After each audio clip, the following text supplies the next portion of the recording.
Poland says it has faced its most dangerous night since World War II. Prime Minister Donald Tusk warned that we are closest to open conflict since 1945 after 19 Russian drones violated Polish airspace in an overnight assault. Warsaw called the incursion a large-scale provocation and announced it has formally invoked NATO Article 4. We have recorded 19 intrusions into Polish airspace. For the first time, a significant portion of these drones entered directly from Belarus. This provocation exceeds previous boundaries and is incomparably more dangerous from Poland's point of view than all others. The attacks stretched from 11:30 p.m. to 6:30 a.m. Polish and NATO air defenses shot down at least 3 drones, possibly more. Airports in Warsaw, Modlin, Rzeszów, and Lublin were temporarily shut as Allied jets scrambled to intercept the threat. The fact that, for the first time in history, hostile Russian drones were shot down over the territory of a NATO country is, of course, a success for our and NATO's military forces. But it also changes the political situation. That is why we requested consultations under Article 4. At NATO headquarters, Secretary-General Mark Rutte confirmed consultations were underway, warning that the violation was not an isolated incident. He praised the rapid joint response by Polish, Dutch, Italian, German, and NATO forces.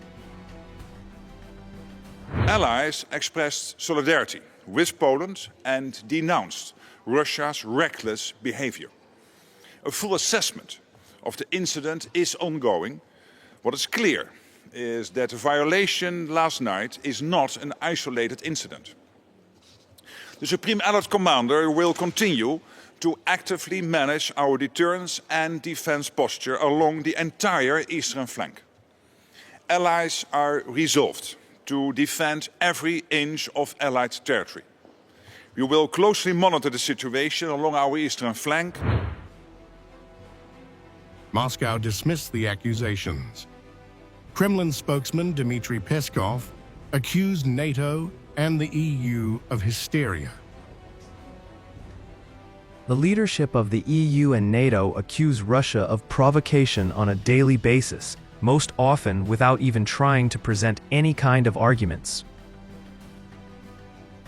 Russia's envoy in Warsaw, Andrzej Ordash, also rejected Poland's claims, calling them groundless.